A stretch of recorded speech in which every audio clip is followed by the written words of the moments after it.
Something must be wrong when almost every single song has sex as its basis.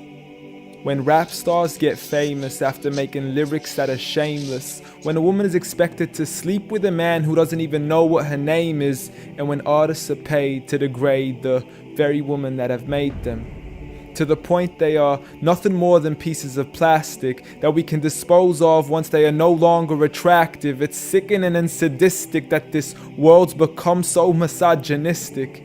And you can call me unrealistic, but just listen to the statistics. 7 in 10 men view porn while over 75 million are addicted. 68 million requests a day for pornographic pictures, making 1 in 4 searches sexually related. It's like nobody even knew she existed until she got naked, degraded and abused over and over again just to gain millions of views. It's a shame we've subdued to a definition of beauty which is so misconstrued.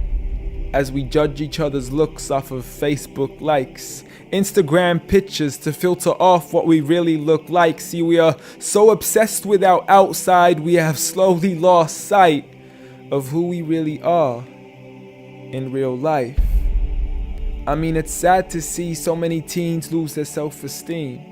Looking at these magazines thinking they have to look like what they see. Please, you are worth much more than a 2D image on a screen. You are a living, breathing human being. If only you knew what you really mean. Just look into your history books and begin to read of all the girls in the world who were capable to achieve, and you will surely see with certainty females like Fatima al-Fihri, who opened the first ever university, Rufaida al-Islamiyya, the first nurse to perform surgery, and Aisha bint Abi Bakr, the greatest female scholar in eternity. It's a shame you probably haven't even heard of these great female prodigies. Honestly, we don't need to give up our modesty in order to be successful. For you are worth much more than a commodity that is sexual. You have so much more potential if only you knew your worth. You could be like the greatest of all women to have walked this earth, like Mary, the mother of Jesus, chosen by Allah to be an example for the believers, a woman who stood strong even when she was abused, falsely accused and ridiculed for things she'd never ever do, so it didn't really matter when there was nobody else beside her, for she knew that God was Ar-Razzaq and her ultimate provider, and she had a trust in Him alone. Just like Asiya, the wife of Fir'aun, a woman who was brave and courageous, stood up for what was right and didn't let anybody change this, a woman who was fearless and laughed in the face of death, for she gave up the riches of this life for a palace in the next.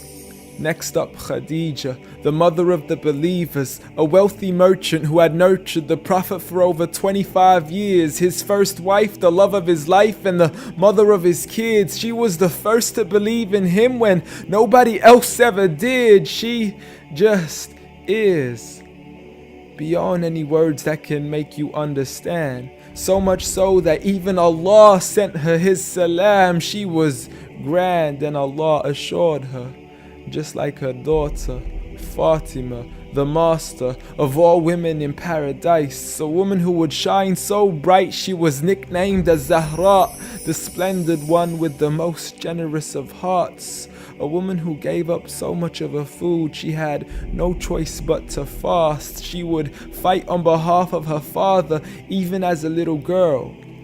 And such are the examples of the greatest woman in the entire world. And it had nothing to do with how they looked, but for who they truly were. So ignore the standard of success defined by society, when God has said that the best of mankind are those who have piety, regardless of your shape, your color, or your race. For God does not look at your bodies, nor does He look at your face. Rather, He looks towards your heart and checks your faith. So at the end of the day, it doesn't matter what the people say or who they think you are, when you could be like the greatest of all women in the eyes of Allah. The greatest woman